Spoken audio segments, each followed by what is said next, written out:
जय हिंद बच्चों आप सभी देख रहे हैं कक्षा 11वीं विषय भौतिकी अर्धवार्षिक परीक्षा सत्र 2022-23 का प्रश्न पत्र। बच्चों आप सभी की अर्धवार्षिक परीक्षाएं अगले ही महीने प्रारंभ होने जा रही हैं और आप सभी को ये पता होना चाहिए कि पिछले सत्र के बहुत सारे क्वेश्चन जो हैं वो इस सत्र में पूछे जाएंगे। ठीक है, और आप सभी को इस सेशन से ये आइडिया हो जाएगा कि किस प्रकार के क्वेश्चन आप सभी को अर्धवार्षिक परीक्षाओं में पूछे जाते हैं। ठीक है, तो चलिए मैं मुकुंद यादव आप सभी का आपके अपने चैनल यादव सर पीसीएमबी में स्वागत करता हूं। तो चलिए आज इस वीडियो की शुरुआत करते हैं। तो सबसे पहला सवाल है आप लोगों का कि बल आघूर्ण का विमीय सूत्र किसके तुल्य होता है? बल के, कार्य के, वेग के या रेखीय संवेग के। तो मैं आपको बता दूं कि बल आघूर्ण का जो सूत्र होता है, विमीय सूत्र बाद में देखेंगे, पहले इसका सूत्र देखते हैं। तो बल आघूर्ण का जो सूत्र होता है tau is equal to vector F cross vector R. ठीक है ना, बल गुणा यहाँ पर दूरी होता है, लेकिन इन दोनों में जो गुणनफल है वो सदिश गुणनफल है। जबकि कार्य का सूत्र मैं आपको बता दूं कि कार्य बराबर होता है बल गुणा विस्थापन। ये भी बल गुणा विस्थापन ही है, पर यहाँ पर सदिश गुणनफल है और यहाँ जो फर्क होता है यहाँ पर अदिश गुणनफल होता है। बाकी दोनों का सूत्र वही है, बस यहाँ सदिश गुणनफल है, अदिश गुणनफल है। तो क्या होगा, इन दोनों राशियों का विमीय सूत्र समान होगा, मतलब बल आघूर्ण का जो विमीय सूत्र है वो कार्य के विमीय सूत्र के समान होगा। तो इसका आंसर आएगा कार्य। उसके बाद वेग समय ग्राफ और समय अक्ष के बीच घिरे क्षेत्र का क्षेत्रफल जो होता है बेटा वो विस्थापन को प्रदर्शित करता है। ठीक है ना, आगे चलते हैं। उसके बाद आप लोगों को बता रहा है कि यदि घर्षण कोण और विराम कोण क्रमशः, अब यहाँ पर दिया नहीं क्या क्या हो, तो मैं आपको बता देता हूँ कि घर्षण कोण लैम्डा और विराम कोण को अपन लोग बोलते हैं थीटा हो, तो दोनों में क्या संबंध है? तो बेटा दोनों में जो संबंध होता है वो दोनों आपस में इक्वल होते हैं, बराबर होते हैं। रीजन उसका ये है कि जो mu s is equal to होता है बेटा टेन थीटा, और वैसे ही mu s is equal to होगा बेटा टेन लैम्डा। ठीक है, तो यहां पर आप लोगों ने देखा है जो घर्षण गुणांक का जो मान है वो टेन थीटा और टेन लैम्डा के बराबर होता है। ठीक है, और आप लोगों ने देखा दोनों में लेफ्ट बराबर है, तो यहाँ राइट भी आपको बराबर करना पड़ेगा। मतलब टेन थीटा बराबर क्या होगा, टेन लैम्डा। जब टेन से टेन कैंसिल होगा तो आपका आंसर आएगा क्या, लैम्डा बराबर थीटा या थीटा बराबर लैम्डा। तो ये इन दोनों में संबंध होता है। यहाँ पर अब ऑप्शन सही छपा नहीं है तो चलो कोई दिक्कत नहीं, पर इसका जवाब ये है। निम्नलिखित में से दाब का मात्रक नहीं है, तो टॉर, पास्कल, बार, ये तीनों जो है वो दाब के मात्रक है। लेकिन आपके सामने क्या है, न्यूटन प्रति मीटर। अब न्यूटन जो होता है वो बल का मात्रक होता है और मीटर जो होता है लंबाई का मात्रक होता है, तो बल बटे लंबाई हो जाएगा। जबकि दाब बराबर क्या होता है बेटा, बल बटे क्षेत्रफल। ठीक है ना, तो बल बटे क्षेत्रफल होगा तो उसका मात्रक न्यूटन प्रति क्या आना चाहिए, क्षेत्रफल का मात्रक मीटर स्क्वायर। तो यहाँ मीटर स्क्वायर अगर आता तो सही होता, ये फिलहाल में गलत है। किसी वस्तु पर बल लगाने पर वस्तु के वेग v हो तो उसकी शक्ति क्या होगी, तो बेटा शक्ति बराबर होता है बल गुणा वेग के बराबर। आगे देखिए, ताप बढ़ाने पर वक्र का पृष्ठ तनाव कम होगा या बढ़ेगा, क्या होगा, तो इसका आंसर आएगा घटेगा, है ना। तो कैसे घटेगा, तो मैं आपको बता दूं कि ताप बढ़ाने पर अणुओं के बीच, है ना, द्रव के अणुओं के बीच जो सहसंजक बल कार्य करता है ना, उसका मान कम हो जाता है, जिससे पृष्ठ तनाव का मान घटेगा। अब आगे बोल रहा है प्रक्षेप्य कोण थीटा और 90 माइनस थीटा, ये है यहाँ पे थोड़ा छपा नहीं था सही।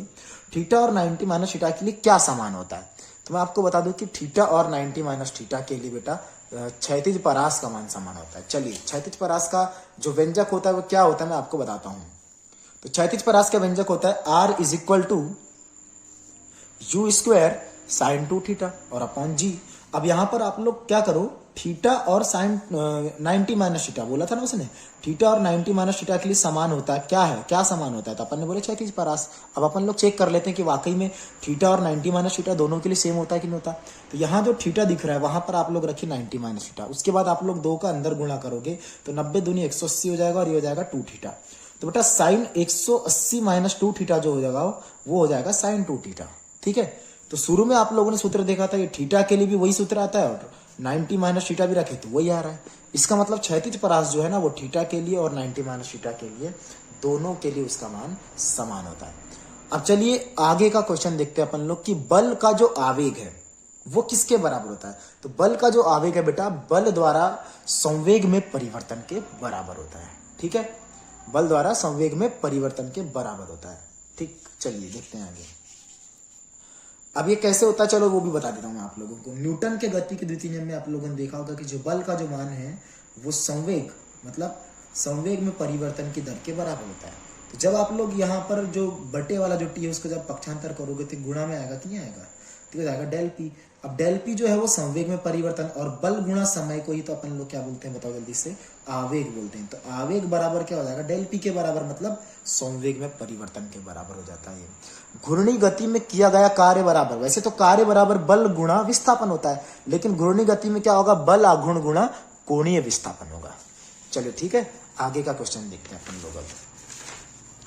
तो अगला जो क्वेश्चन है बेटा वो है जी का विमीय सूत्र क्या होता है। तो हम लोगों ने सार्वत्रिक गुरुत्वाकर्षण का नियम में देखा था बल बराबर जी m1 m2 upon are square. तो यहां से अपन लोग जी का मान निकालेंगे तो ये बटे वाला आर स्क्वायर चले जाएगा गुणा में और ये जो m1 m2 है वो आ जाएंगे बटे में। तो इन सूत्र का इस्तेमाल करके आप लोग जब विमीय सूत्र निकालोगे तो विमीय सूत्र क्या आएगा, m-1l3t-2। पलायन वेग का मान होता है √2 इंटू √gr, जिसको आप लोग डायरेक्ट क्या बोलेंगे √2gr। ठीक है बेटा। फिर बोलता है कि पूर्णतः कृष्ण वस्तु की अवशोषण क्षमता कितनी होती है। तो अवशोषण क्षमता में बता दूं आप लोगों को, पहले तो कृष्ण वस्तु क्या होती है मैं बताता हूं। तो कृष्ण वस्तु का मतलब होता है कि वह वस्तु जिस पर आपतित प्रकाश की लगभग संपूर्ण मात्रा को वो अपने अंदर अवशोषित कर लेता है। ठीक है, उसको कृष्ण वस्तु बोलते हैं। तो जो अवशोषण जो क्षमता है ना उसका मान होता है बेटा अवशोषित किरण की मात्रा या अवशोषित उष्मा की मात्रा बोल सकते हो, और बटे में होता है बेटा आपतित उष्मा की मात्रा। तो मैंने क्या बोला कृष्ण वस्तु के बारे में कि जितनी प्रकाश किरण उसके ऊपर आपतित होती है वो सबको अवशोषित कर लेता है। जितनी आपतित होगी उतने को वो क्या कर लेगा, अवशोषित कर लेगा। तो x से x कट जाएगा, आपका जवाब 1 आएगा। तो अवशोषण क्षमता उसकी 1 होती है। जल की विशिष्ट उष्मा का मान होता है 1 कैलोरी प्रति ग्राम डिग्री सेल्सियस होता है। ठीक है, चलते हैं आगे। दाब व पृष्ठ तनाव सदिश राशि है, सत्य है या असत्य आपको बताना है। तो दाब और पृष्ठ जो तनाव है वो दोनों अदिश राशि है, इसका मतलब ये गलत है।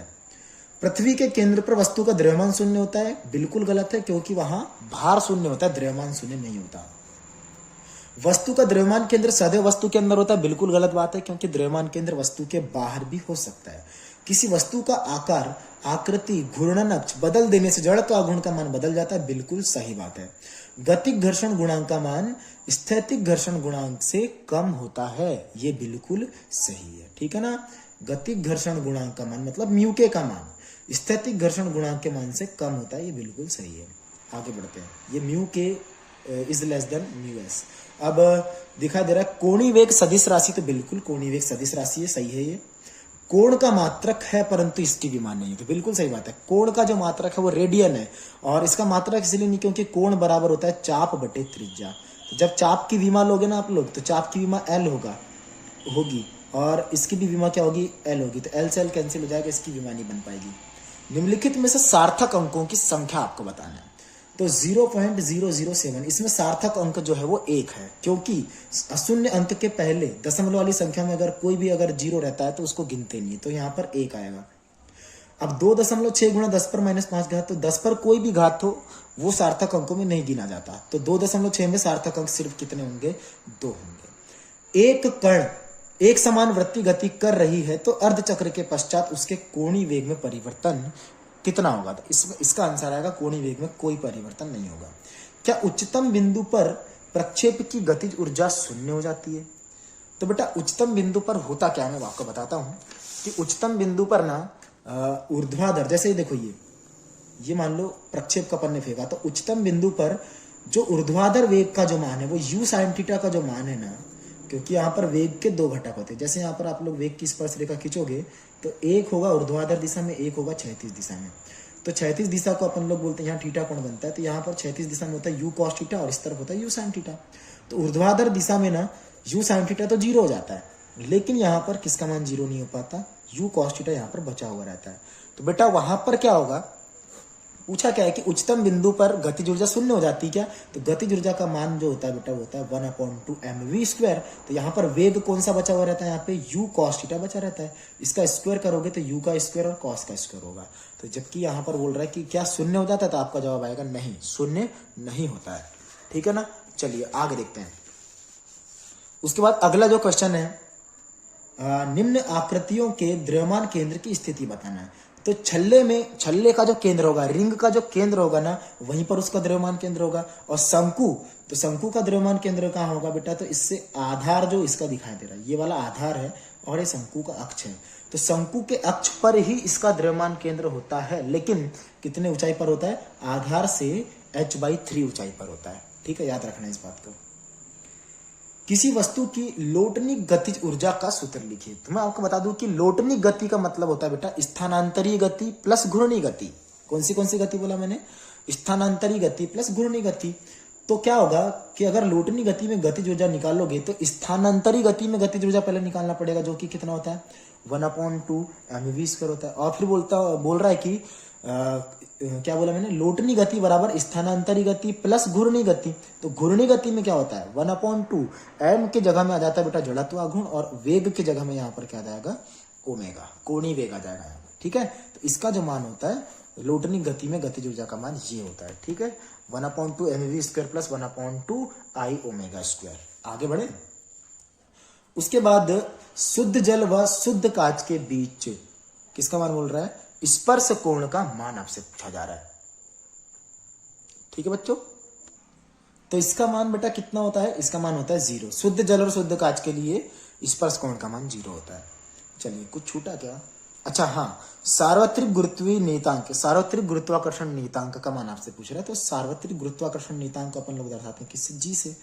अब इसका ऐसा ही पद्धति में आपको मान बताना, तो ये होता है बेटा 6.67 गुणा 10⁻11 की घात। मात्रक किसका देखेंगे? तो इसका तो मात्रक होता है न्यूटन मीटर स्क्वायर प्रति किलोग्राम स्क्वायर। ठीक है बच्चे, ये हो गया। तो बच्चों, इसके आगे के जो क्वेश्चन है आप लोगों को मैं अगले वीडियो में दूंगा। ठीक है ना? तो आप सभी को अगर ये वीडियो पसंद आया तो आप सभी इस वीडियो को लाइक कीजिए, और चैनल को अभी तक सब्सक्राइब अगर नहीं किए हैं तो सब्सक्राइब कर लीजिए।